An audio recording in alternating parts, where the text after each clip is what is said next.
నమస్తే, welcome to TV 786. మైనార్టీల సంక్షేమమే మా లక్ష్యం.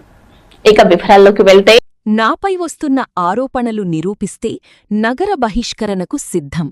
రుద్రమదేవి పరపతి సంఘం డైరెక్టర్ ముష్కమల్ల సుధాకర్ అన్నారు. రుద్రమదేవి పరపతి సంఘానికి తాను బాకీ ఉన్నాను అంటూ కొందరు చేస్తున్న ఆరోపణలు అవాస్తవమని పరపతి సంఘం డైరెక్టర్ ముష్కమల్ల సుధాకర్ అన్నారు. ఒకవేళ నిరూపిస్తే తాను దేనికైనా సిద్ధమే తెలిపారు. ఈ మేరకు ఆయన సోమవారం విలేకరుల సమావేశం నిర్వహించారు. ఈ సందర్భంగా సుధాకర్ మాట్లాడుతూ సంఘం అభివృద్ధి కోసం తాను ఎక్కువ మంది సభ్యులను చేర్పించానన్నారు. సంఘ అభివృద్ధిలో భాగంగా లాభాలు కూడా డైరెక్టర్లకు నిజాయితీగా పంచడం జరిగింది. సంఘ డైరెక్టర్లైన గుంటి వీరేందర్, పూజారి సంపత్ వద్ద సుమారు 30 లక్షల రూపాయలు ఉన్నాయని, అలాగే మరో డైరెక్టర్ మంద శ్రీనివాస వద్ద సుమారు 20 లక్షల రూపాయలు ఉన్నట్లు తెలిపారు. మొత్తం 40 లక్షల రూపాయలు సంఘానికి వారీ బాకీ ఉన్నారని గుర్తుచేశారు. వారు ముందుగా డబ్బులు చెల్లించాలని డిమాండ్ చేశారు. గత నవంబర్ నెల నుండి సుమారు 200 మందికి తాను సంఘ సభ్యులకు ఇవ్వాల్సిన డబ్బులు ఇస్తూ వస్తున్నట్లు తెలిపారు. ఇంకా ఎవరికైనా ఇవ్వాల్సి ఉంటే తాను ఇవ్వడానికి సిద్ధంగా ఉన్నట్లు సుధాకర్ పేర్కొన్నారు. సంఘంలో మిగిలిన డబ్బులను ప్రత్యేక అప్పుగా తీసుకున్న డబ్బుకు 3 రూపాయల వడ్డీ చొప్పున లక్షల రూపాయలు కమిటీ సభ్యులకు, సాధారణ సభ్యులకు ఇవ్వడం జరిగిందన్నారు. అదేవిధంగా మిగతా కమిటీ డైరెక్టర్లు తాము తీసుకున్న డబ్బులకు వడ్డీతో సహా చెల్లించాలని ఈ సందర్భంగా సుధాకర్ డిమాండ్ చేశారు.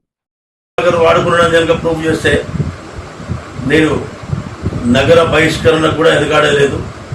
కావాలని కొన్ని రాజకీయాలు చేసి నా మీద కుతంత్రాలు చేసి నా రాజకీయ భవిష్యత్తు మీద దెబ్బకొట్టనే కారణంతో వీళ్ళందరూ కావాలని కొంతమంది బ్యాక్గ్రౌండ్ నుంచి వెళ్ళి నా మీద లేనిపోని నిరాధార ఆరోపణలు చేస్తాను. కాబట్టి దయచేసి సభ్యులందరూ గమనించగలరు. సభ్యులకు ఎప్పుడు కూడా నేను ఎల్లప్పుడూ కూడా సపోర్ట్గా ఉన్నా.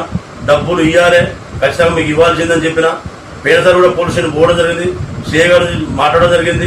2 నెలల టైం ఇవ్వడం జరిగింది. ఈ మంత్ నెక్స్ట్ మంత్ కొంత ఇవ్వాలి. అనివార్య కారణాలు బ్రేక్ అయింది. నా వంతుగా ఇచ్చేటి మాత్రం నేను ఇచ్చుకుంటూ వస్తున్నా. నేను మిగతా దీని అమౌంట్ కూడా నేను రేపు 2 రోజులు ఇచ్చేందుకు రెడీగా ఉన్నా. నేను నాకు ఎలాంటి అభ్యంతరం లేదు.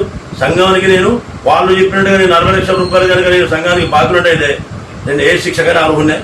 అనవసరంగా నా మీద లేనిపోని ఆరోపణలు పెట్టి చెప్పామనే మీడియా మిత్రులు కూడా దయచేసి గ్రహించాలి.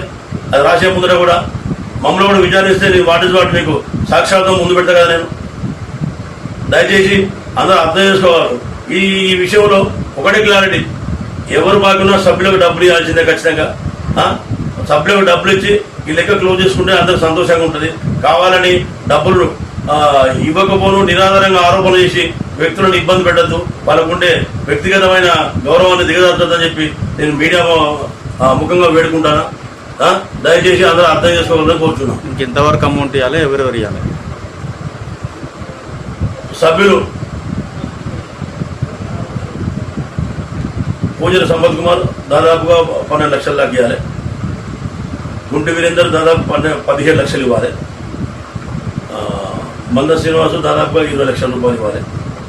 నేను కూడా 5 ఏళ్ళ 6 ఏళ్ళ 7 ఏళ్ళ నేను ఆల్రెడీ నంబర్ తీసుకొచ్చుకున్నా.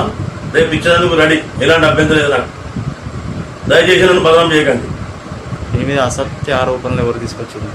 అసత్య ఆరోపణలు చేసింది నిన్న నాకు 40 లక్షలు సుధాకరే వాడుకునే ప్రచారం చేస్తాను. పూజల సంపత్ కుమార్, గుంటి వీరేందర్ వీళ్ళిద్దరు చేసినారు. దానికి తోడు కొంతమంది రాజకీయంగా నాకు పడన వాళ్ళు కూడా, సభ్యులు కాని వాళ్ళు కూడా ధర్నాలో పాల్గొని అక్కడ అనవసరంగా నిరసన చేసి కావాలని దీన్ని పెద్దలు తయారు చేస్తాను. దానికి కూడా సరైన సమాధానం చెప్పాల్సిన అవసరం ఏర్పడుతుంది. ఆ సమయం వచ్చినా మాట్లాడతాను. పోలీస్ స్టేషన్ బయట ఈరోజు నా మీద అనవసరంగా ట్రోల్ చేసిన వార్తల మీద ఈరోజు పోలీస్ స్టేషన్ వెళ్ళి పోలీస్ స్టేషన్ సిఐ గారికి కంప్లైంట్ చేయడం జరిగింది. వారు విచారణ చేసి ఏది న్యాయమో ఏది అన్యాయమో విచారణ చేసి తెలపాల్సిందిగా సిఐ గారికి కూడా జరిగింది. వారు రేపు మమ్మల్ని పిలిచి విచారణ చేస్తామని చెప్పడం జరిగింది.